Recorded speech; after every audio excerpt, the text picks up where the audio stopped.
Most bankers aren't ready to help you until after their third cup of coffee.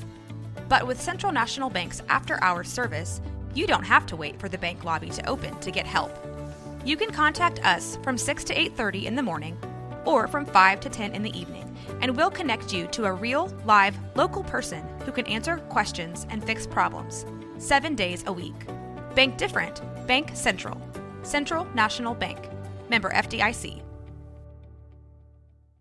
Caroline, you should tell them about the newest thing that Bloody Happy Hour is doing. A Patreon. It's a Patreon. What is that? That means you're basically like a VIP member, and there's 2 different levels that you can, subscribe to, and you get some perks. You maybe get like merch a little earlier. You get exclusive merch. You could get first dibs on signing up for a live show. You get episodes with no commercials. You get our video because our video is no longer available on YouTube. It is only on Patreon. And the most important to me is you get videos of our live shows. So if you are far away and you couldn't make our last live show, it will be on the website. We're going to record this future live show. It's going to be on Patreon, but also bonus episodes each month. You guys tell us all the time you want more episodes. This is a way for you to get more episodes. So you're going to get our basic Tuesday, Thursdays that we always put out, right? But if you're on a Patreon, you're VIP, you're going to get more. I can't wait to talk about in detail some more stories because I always have a lot of details I want to go to. I can law-splain. I might read a book. They just unsubscribed. This is also going to be the exclusive place that Dirty Chat is going to go to. So if that is breaking some of your hearts, just go ahead and subscribe now. In order to hear the full content, it's going to be Patreon. Where do they go again? Patreon.com/BloodyHappyHour. Don't forget to stay aware, stay alive, and always be DTF.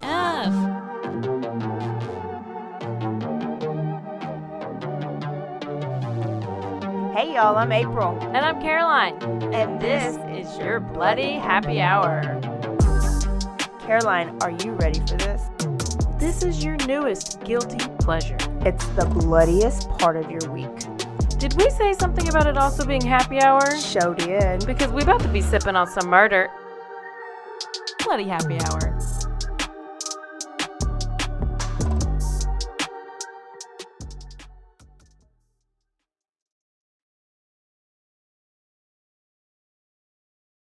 Hey y'all, this is April. And this is Caroline. And this is your Bloody Happy Hour, Quickie edition, Turn Up Tuesday. What else? We're back. That's what else. What else? Because, we were missing for a little bit. Yeah. Did y'all miss us at all? Did y'all even know? Did you even know we were missing? Because if you didn't, then, well, we probably have 5 listeners at this point. So we hope you enjoyed some of the repeats that we did and felt like you heard them for the first time. Maybe you forgot about them and they felt like brand new stories. But we are back and I have some updates on some of the quickies that we've talked about in the past.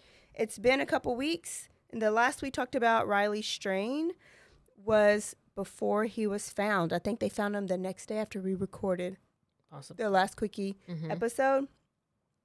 So if you haven't been on social media at all, Riley Strain was found, and he is the kid that was the Mizzou kid that went missing in Nashville after leaving Luke Bryan's bar. He went missing on March 8th.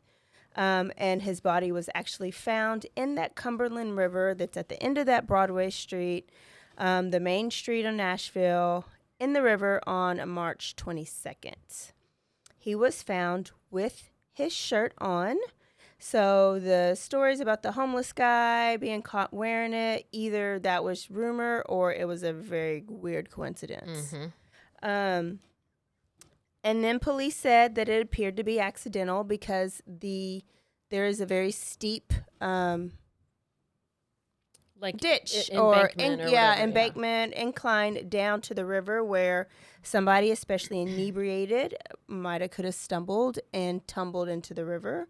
They were even talking about getting a rail put up to protect because it is so steep and that so nothing like this happens anymore. But the police said it appeared to be accidental. But then reports came out saying that he did not have on any pants. His belt was gone. His pants were gone. His boots were gone. And his wallet and his cell phone. None of his belongings were found on him. He just had his shirt on. So They did an autopsy and they found no water in his lungs. or a small amount or whatever. And But then they did the second one. parents ordered a second autopsy, but this one's being done in Missouri. So the first one was done in Nashville, and I think that's smart because maybe Nashville people would want to cover up something shady that could be happening in their town. And would something like that stop tourists for coming in, for traveling to town if you know you got a sex crazed maniac raping tourists, right? But when you hear pants missing, where does your mind go? Oh yeah, that definitely. I mean, there's And I'm foul play. Yes. But is the second autopsy back? I didn't see The second one said that similar things. Like there was a small amount of water, but it could have been that. Well, they said that it's likely that it was like a U shape that his body traveled in this river, and so anything could have gotten snagged on a rock, on a branch, on something. Maybe the tide was heavy one day, and it just eventually pulled off the clothes. I would think the shirt being as like loose as the shirt, like why would the shirt? I don't know. I would think the shirt would come off before the they belted pants. I know. But you never know about like the body and what the gases do, and they. I don't know if the body like gets smaller and then bigger or whatever, like gets puffy. But then they said that they did. There was like the same thing, like just a little bit of water, but that could have happened just for how many days had passed. Like he could have drowned, but then somehow it comes out. Water can come out. There's a dry drowning to where you hit the water and your body's response is to close up, like everything like freezes basically and it closes up any pathway for water to get in, so only very little water gets in, where you still essentially suffocate, but you don't necessarily drown by the water getting in and you. So it's a mechanism that your body, like a defense mechanism that your body can do. But I don't think they have done the toxicology yet or haven't got that back. Yes, that's what they haven't gotten back then, because so they're I think wanting to see. like if he maybe took something, like that would at least help explain why he was, I don't know. Yeah, like or if all he of was a sudden drugged. falling over and not able to walk just like within minutes of bar to bar, or like from the bar to the stop sign to the crossing the road to running into that pole and falling over and stuff like that. So I will tell you, when I guess I went 2 years ago to Nashville, and usually when you're in this high touristy areas, the drinks are not always like very strong because they want their alcohol to go far, and so every drink in Nashville that I made, you don't have to necessarily order doubles. I mean, I still did. They were strong, and I'm not saying that they overserved him, but if you're not a big drinker and you're hitting it hard, like in Nashville, and you all of a sudden just have more than what you're used to, I could see how that might make you drunker than like typical. But I still think that was excess. Like something else had to be contributing to what he was doing. So still waiting on toxicology results. But can you still detect like a roofie days later like this? I have no idea. People are assuming that he was dead before he hit the water, and that's why there's no lungs in there, or water in his lungs. Or maybe if he fell down embankment, I was like, maybe he hit his head, he was unconscious, and then he drowns, but he's not like gasping for something. Yeah. So then you just fall asleep, I guess, in the water. Like maybe you're unconscious, and so you just, I don't know. Parents want answers. And I would too, because the pants coming up, I think I could have accepted it if he was found fully clothed, right? Yeah. But the pants off and that he was that drunk. Now, on one of the news, maybe News Nation, I don't know what it was, but they were listing off the name brand of his pants and his boots and his wallet. So, like, his wallet was like Gucci or something. And then the belt was, I don't know, something else. But they were all good, like, brands where somebody, and maybe like a homeless person, could have got them and sold them or hawked them or something for money. That is true. Maybe he could have like hit his head, fallen down the thing. He rolled into a homeless camp. The homeless people were like, "Oh, let's take this dude and just push him off. Just push him in." Or was he just? Yeah, there's no telling. They were just basically saying like how much each one of like what he had on was worth. Yeah. I don't know. Just there would have been a reason for my mind goes. Stuff. He was drugged, raped, and disposed of. That's where my mind goes. I hope that's not where it is, but we'll see. And now a word from our sponsors.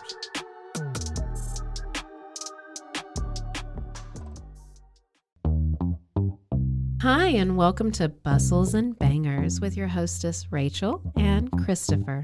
I love it when you say my name.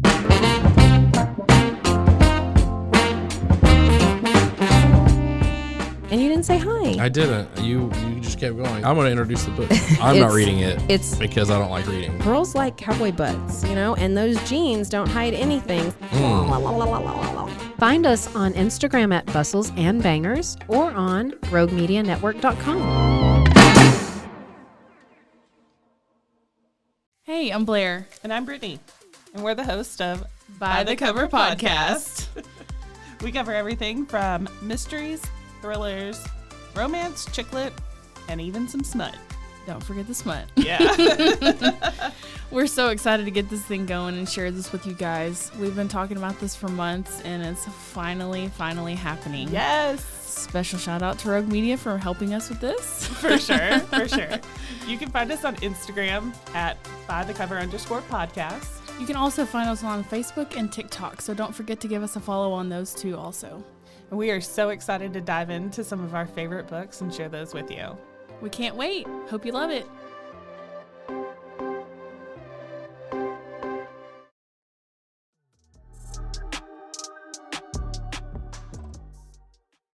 Hopefully we have some more answers.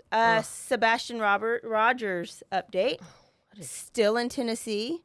He was the boy with autism that just, according to his mom, vanished in the middle of the night. Mom and stepdad are together, and then dad, a biological dad, lives somewhere else. Mom noticed he was gone, called stepdad, and then called police. They immediately searched landfills in a neighboring state. I forgot what state. Is it Kentucky? Is it next to Kentucky? Kansas.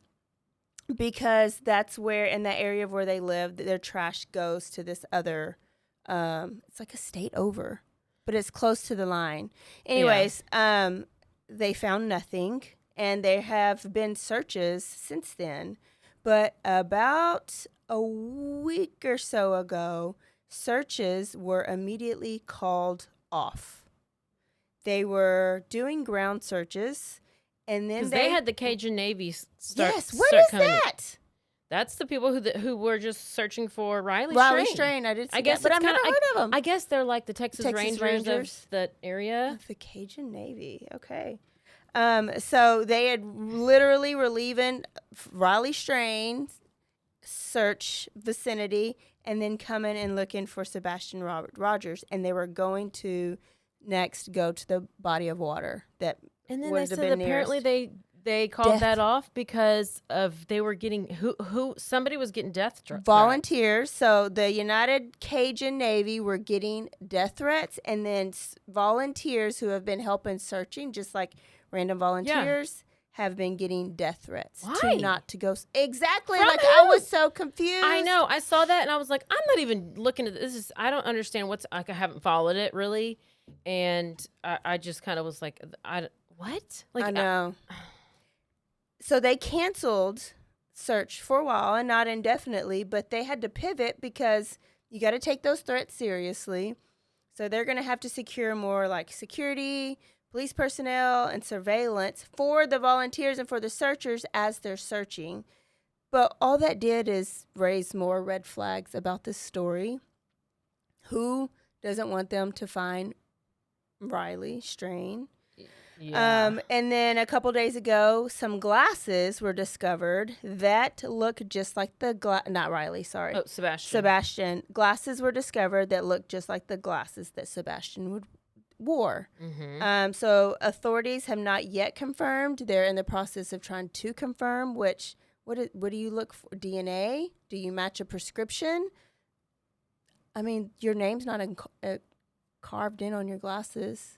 Maybe serial number when you purchase them. I bet that's how But they are can they? tell. Were they? I mean, they could They're be prescribed. Like. Oh, okay. Yeah. Okay. So those aren't confirmed yet, but that is just a little bit of something. And Dad did an interview on. I think they all were on Nancy Grace, and there's something about polygraph tests, and something about somebody lied about this, and they didn't do one. They were stepdad was like out of town the whole time. And then he said he never was given the test, but he said he would. But then they were like, no, you didn't. I don't know. It was So Mom and Stepdad are like left town. Yes, they left their trailer or whatever they did. They left, and then they did in their secret location did this interview with Nancy Grace. Dad did an interview, and I just watched it, and I can't remember who it was with, but Dad is pointing fingers at Mom. And maybe, like, she didn't have him kidnap and kill him, but he said at the least it's negligence. And he said that Sebastian has been lost at least 3 times while in her care. So that means she's not keeping a close eye on him. But also said he's not the type of autistic kid that will walk around barefoot. Like if he leaves the house willingly, he's going to leave with his socks and his shoes and his backpack and his Nintendo Switch. So like if he's just like going to meet somebody or going on a hunt or running away or trying to whatever, he would have on his socks and shoes and have his backpack and his Nintendo Switch on. And then said that Mom is not a good mom, that Riley was raped. Sebastian. Shit. Sebastian was raped. Sorry. Because Mom let some sex offender Oh, good. hang out around the house. Okay. And then let some older, like Sebastian was, let's say, 12, and then let him hang out with a teenager that was 5 years older than him, and this teenager ended up taking advantage of him, and so Riley was raped and sexually assaulted. Sebastian. Shit. Oh my goodness, I feel horrible. Sebastian, while in his mom's care. So Dad's pissed. Well, okay, but does Mom have custody? That's what I said. Why didn't you try to get custody? And maybe they do have shared custody. So maybe this was just Mom's does weekend. Dad live there? And does he live in in Tennessee? But I don't think it was in Hendersonville. But it's close. So still no answers on poor Sebastian. We got to get out of Nashville. And it's been 39 days today we're recording. Yeah. So, that doesn't end well. Mm-mm. Unless unless Dad, just has him because he wants him away from Mom. There's all these sleuths blaming Dad, blaming Mom and Stepdad. Yeah. But police say they're not looking at them as suspects right now. The investigation's still open, but there's nothing has came up to make them think that they should be suspects at this time. So I don't know. That's quite a case. Let's go back to a story from 2 years ago that I told you guys about, and it was the 5-year-old boy named Cairo Jordan. Oh my gosh. That she just appeared in court. Yes. That's why I'm doing it. Okay. So I remember sending you the text a couple weeks ago where article that they finally caught the mom. So little recap. 2 years ago, a little boy was found in a Las Vegas suitcase. I think it was found in Illinois, though. In a welcome to Las Vegas suitcase in like a forest. A mushroom farmer found him and opened up the suitcase and saw this body that was just emaciated and dead. It took 6 months for them to figure out who this little boy was. So finally, somebody came forward, identified him, and then they did some investigation. They found out who his mom was, and a girl named Dawn Coleman that his mom had been hanging around with, traveling. They had been traveling like all around America at this time. Mom had posted on Facebook that she thought her son, Cairo, 5-year-old Cairo, was possessed by a 100-year-old demon. Mm-hmm. And that she was looking up exorcisms and tried multiple times to have him exorcised from this demon that has inhabited his body. Well, he was found dead. And then her and her friend Dawn Coleman were on the run. Dawn Coleman was found at a train station.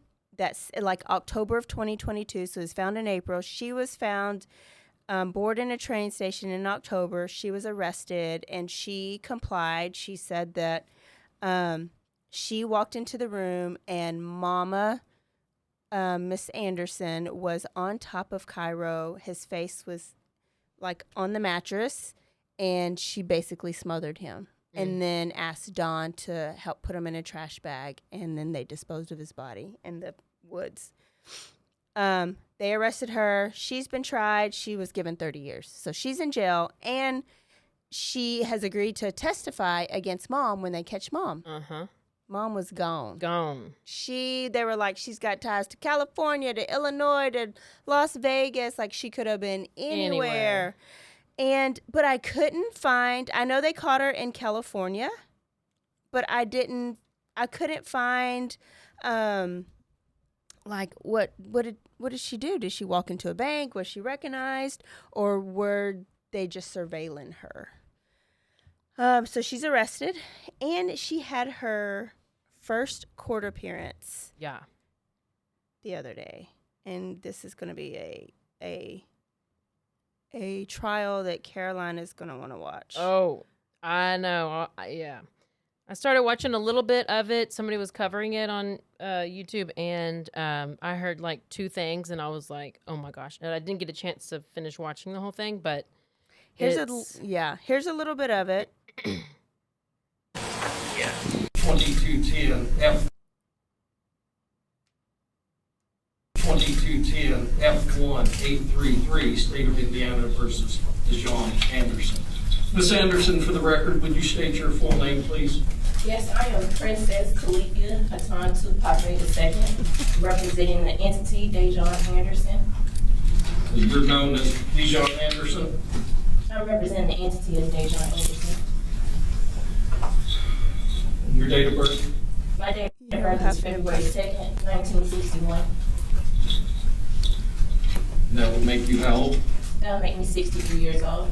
And the last 4 digits, your social security number? I do not have a social security number. I have a declaration of nationality underneath the Washington Moors of the Indigenous People of the United Nations, Chapter 21593. What's your address? My address is... Your address is prison, bitch. Sorry. Prison. Okay, so... What was her name? Princess Consuela. Princess Dejanesia. Banana Hammock. Tupac. Yeah, Shakur. P. Diddy Diddler the Diddler. Representing the entity? Because she's a sovereign citizen. That's what she's doing. Is that what they say? Because I thought about Daryl Brooks. I can't go to jail. Okay, listen to this one. And do you understand the potential penalties? I do. Do you intend to hire a lawyer? Or is someone likely to hire a lawyer for you? She'll represent I herself. want to file a motion for self-representation. Pro se, baby. Here we go. You understand if you do that, you are required to conduct yourself as a lawyer to be able to board our potential jurors, to abide by the rules of evidence, to abide by the rules of procedure. I do understand. I have a master's in history. Oh, That hell. doesn't give you a In law history. degree. But I do understand how to read procedures and understand the court procedures. Okay, well, go get it. Just because you represent yourself, that doesn't ensure yourself of a good lawyer, you know. That's a personal opinion, but I understand. Make your request in writing, okay? I will, most definitely. Can you give me at least just like 5 days and I can get it I to you? can certainly give you 5 days to do. She was arrested because she was caught speeding in South Carolina. Oh, okay. So she was going 92 in a 50 or whatever. But not this time. That was before, Oh, right? it was? Okay. Is it dated for today? Wait, why was she arrested? She was arrested? Before she had a record, and I think she was arrested before. Oh. But then she like went on the run after that. I thought, because that sounds familiar from the first time that I does talked say about 2022. Yeah. This gives like a bunch. I know it's in California, but I don't know what tips off. But later on, there's a TikTok who did a 4-part on this, but you can probably go find this. They were basically saying, you've been on the run for 2 years. And she's like, I've not been on the run. I've been monitored by the space station. I've been monitored by CIA and FBI, and they've known exactly where I am. And she's been taking too many damn mushrooms. What the hell? It is going to be a sight to see. Maybe I'll listen to this. Oh, I cannot trial. wait to watch this whole hearing. Oh, that's a press conference, but dang it, I can't see what they're saying. Okay. Anyways, so that's my update. I meant to look into the Veronica Butler thing going on. Do you know anything about that? Mm-mm. There's some moms that have gone missing. And they were traveling from Kansas to Oklahoma, and then all of a sudden disappeared. Yeah. Yep, that's all I know about it. But this case with the suitcase lady, that's doing the Sovereign Citizen Act like that. So she most likely, well, obviously she's crazy, but she most likely got. This is how Darrell Brooks did it. You talk to the people, your other fellow prisoners, and then they kind of tell you how to do it, and then you kind of learn how to do it, and you study up on it, and you get the lingo, and you just spout out a bunch of bullshit, just like Darrell Brooks did in this whole trial. He got sent to the back. He's building box forts. He's doing all the things. It's a whole circus. Also, let me add a couple things. Okay. Alec Murdaugh got an additional 40 years to his sentence because he's an idiot and he's a liar and he's a lying liar who lies. Basically is what it was. And that happened. Corey Richins also got a few extra charges to her. She's the one who murdered her husband through fentanyl poisoning and then wrote the kids' book a year later. Yeah. Then she's charged and all this stuff. So it's just bad. There's going to be another hearing in, I think, May about, I mean, she's just getting charges and more charges and more charges. She deserves them. Yeah. I guess because basically what happened was her drug dealer who was providing her the fentanyl is giving everything out. So it was just like, yes, she knew what she was doing. She had the intention to distribute it. She knowingly gave him these things. And so I think that's how they're adding more charges. That's how they're adding more charges. Wow. Is because they're getting more info from that drug dealer. Mm-hmm. What else? Oh, well, the Ruby Frankie and Jody Hildebrandt, all the footage from everything came out over the past couple of weeks, like body cam footage from when they were arrested. They're the moms in Utah, the one that had the Ruby Frankie had the 8 passengers page, and Jody was her friend. And apparently, oh gosh, it's all kinds of stuff coming out. It's interviews from Ruby's husband or ex or whatever, former husband, estranged husband. I don't know what they are. They might be divorced. But there's the police interview with him came out.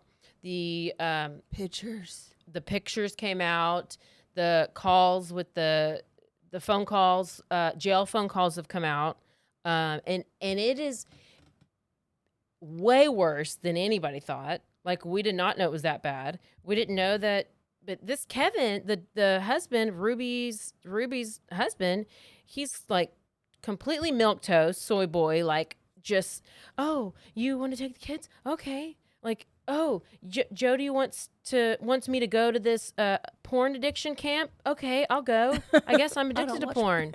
I just like having sex with my wife. I mean, I think that's normal to want to have sex with your spouse. I would think, but apparently, according to Jody, it's not. And then he said Jody had like moved in or like came in, lived there for a while, and like plates were flying and floating, and all this weird stuff was happening. Like, I don't know about all that, but weird stuff that was happening. And he was like, and then Ruby just was jealous of Jody being close to these other people. And so she wanted to be the best friend and she wasn't. And then, so, they started just like sleeping in the same bed together. Hildebrandt was a lesbo and was trying to. Oh my goodness. So luckily they found the one little boy escaped. Goes to the neighbor's house. They call the police. These kids were emaciated. They had I saw one of the pictures. Duct tape, all this around their ankle. Like it took 4 hours for the police to get the little girl out of the closet of the house. So basically, there's 6 kids total. 4 of them are, I guess, grown. I don't know where the other 4 were. Maybe they're grown up or they're moved out or whatever. I don't think they're all over 18 though. So, but the 2 younger ones that were in the house, it was Jody's house, it was Ruby, and then 2 kids. One of the kids escaped to go talk to the neighbors. The other kid was just sitting in the house when the police came, find her in a closet. They thought it was a little boy because Ruby had just shaved off her hair, shaved her head, because obviously that's a way to, maybe I think she had beautiful hair and she was like, you don't deserve that, or just like, I'm jealous of your hair, and like and also to just make her feel like shit. Yeah. The girl would not talk to the officers because she's been told they're the devil. Do not talk to officers. We don't talk to the church people. We don't talk to anybody else because they're the bad ones and they're the ones who are putting the evil spirits into you. Like all this kind of stuff. Wild. Took her she ate a whole pizza and a half, and had like Gatorades and just was like starving. And it's really pretty dangerous to just, depending on how malnutrition they are, to just give them food like that. I would think you would just get like so, but I think they're like, hey, it's like we're safe. Like they had to convince her that they were safe. I don't know if they brought a dog in, but I was thinking like maybe bring like an animal in there just to, I don't know. That would work on you. Well, yeah. But if it was like a cute little, like for a little kid, if it's like a little, all kids love little dogs like Parker. I mean, obviously. But anyways, they got the kids, they got them out, and now we did talk about this. Their sentences. So this is a weird Utah statute or whatever it is that it goes to the parole board. So their sentence is not 30 years. It's not 4 years. It is minimum 4, maximum 30. Mm-hmm. So it has to go then from, yes, hey, you're going to be sentenced and your sentence is 4 to 30 years. Then all of this stuff goes to like the parole board or to something. And then they decide. I don't know when they decide. I don't know I think maybe they've released all of this stuff now. Sure, better. In order for them to be able to see all of it, to be able to make their judgments and stuff, because now everybody here is like, oh my gosh, this is like it seems like the prosecution downplayed it, or like it was downplayed as far as how bad it was, but it was very bad. I remember just seeing one picture. CPS and DCPS or DFSCP, whatever, they had been called, like even one of the older kids had called and said, I've been getting calls from neighbors saying that my siblings have been left in this house for multiple days alone, and please go check on them. Please go check, or whoever it is, the police, CPS, whatever, go check. Oh, they didn't answer, so they left. But like, what do you, I mean, obviously, if they're chained up, they can't answer the door. Or if they're like duct taped and roped up, because there's duct tape, rope, cayenne pepper. That's what they use, cayenne pepper and honey, to get the devil spirits out of them. Oh my gosh. Yeah, put that on your open wounds. Are you kidding me? Oh my goodness. I just hope that Ruby never sees those kids again. Because, or at least they need to be in jail or prison until the youngest kid is at the age of an adult to be able to take care of themselves and not have to be even exposed to that. You know what's really probably sad, though? They have probably asked for their mom. I know. They've probably you always missed want their your mom. mom. I know, but like I don't know. I mean, maybe it's different if it's like that abusive to where you're like, I don't ever want to see her face I think again. when they get older, it can get there. But as like little kids, you still just have that innate. But if after you've gone through all that, you think? Little Gabriel Fernandez, was that his name? That the trial is the tapes of Gabriel Fernandez. He still wanted his mom till the very end, and she did so like worse to him. Yeah. Anyways. Oh, it's so sad. Awful. Yeah. So that is that. And then other than that, it's P. Diddley and the Diddler. Oh, by the way, also Courthouse Becky. She is officially retired or resigned, just in case anybody was curious about this idiot who's over here. I'm resigning and just smiling and smiling. Like, ma'am. That's not the case, ma'am. to jeopardize. Like You don't need a whole press conference to let us know that you're resigning. An email will suffice. Goodness. Yep. Okay. So there you go. There we go. All right, send us some good things that are happening in the news. I just wanted to recap. I love when we talk about something like a long time ago and then we can like seal it up because I know, because today I was also thinking about those people in Mexico when they went to, the group of Shakayla or I can't remember her name. Oh, Robinson. Yes. I was like, I thought about that today. Shanquella Robinson. Yeah, like what happened with all that. I thought about that today, and I was like, nobody ever got arrested.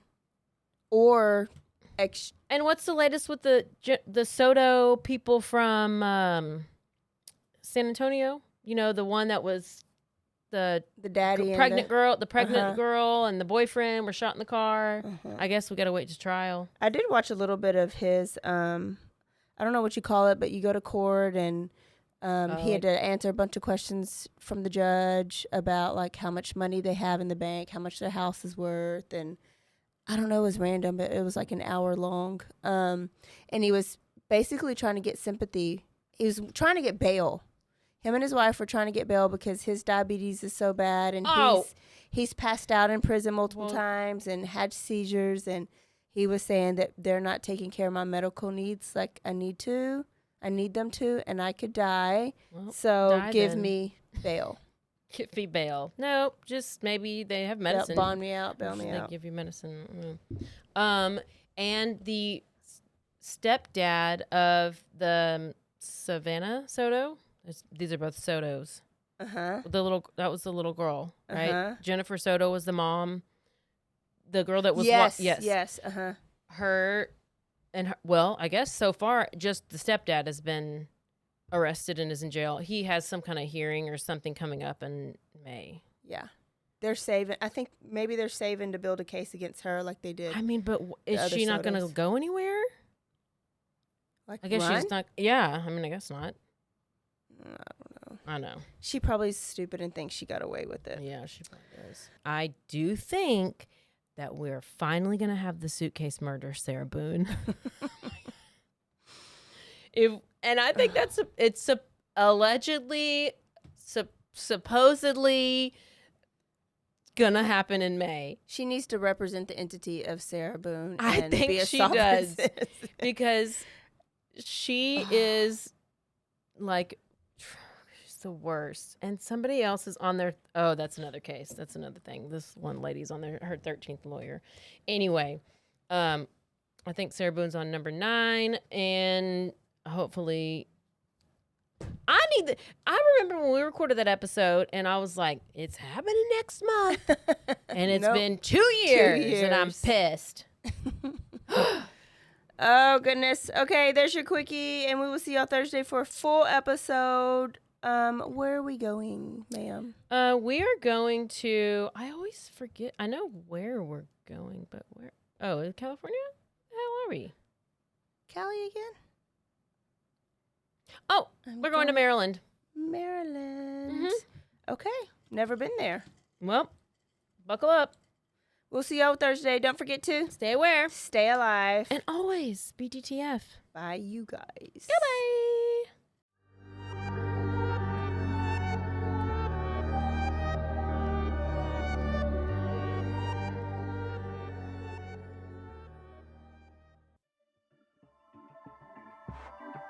This has been a Rogue Media Network production.